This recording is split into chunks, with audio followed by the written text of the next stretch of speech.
Programang ito ay rated SPG. Striktong patnubay at gabay ng magulang ang kailangan. Maaaring may masiselang tema, lengguwahe, karahasan, sexual, horror o droga na hindi angkop sa mga bata.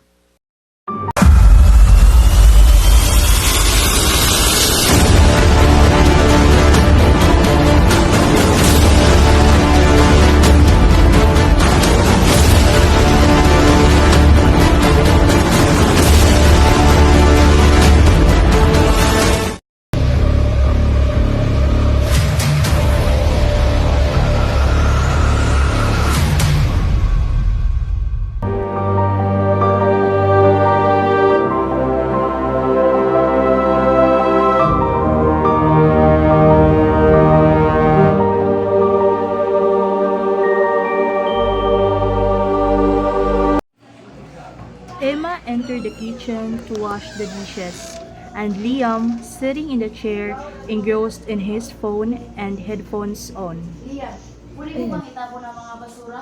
Umapaw na ito. Okay. Liam, naririnig mo ba ako? Kailangan mo nang itapon ang mga basura. Oo, nakuha ko.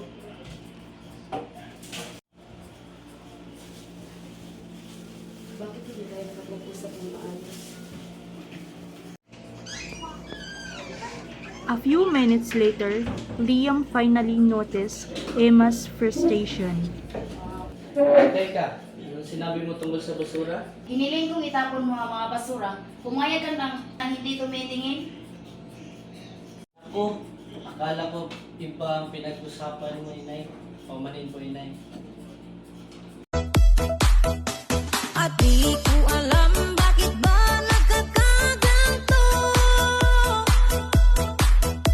Sadyang Emma, David, Liam, Sophie, and Grandma Rose are sitting around the lunch table.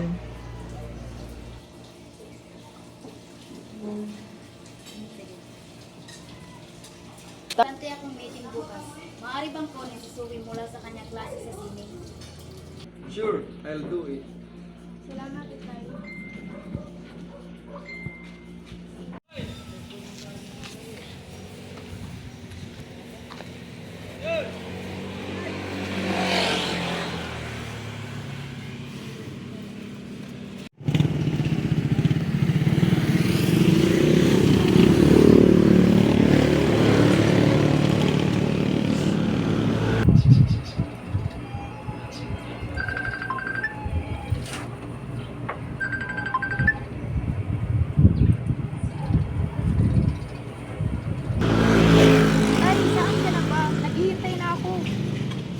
Naku, akala mo sa susunod na linggo may ginagawa pa kasi ako trabaho.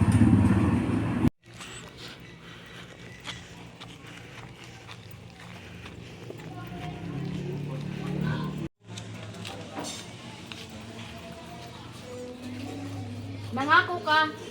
Naiwan si Sophie na naghihintay. Hindi ko naintindihan. Bakit hindi mo nilinaw?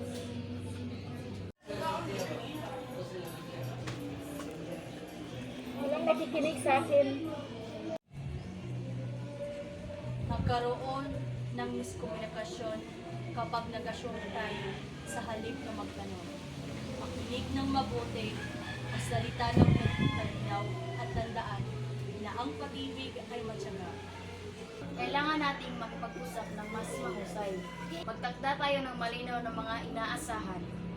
At Sophie, pasensya na. Salamat. Gusto ko lang pakinggan niya.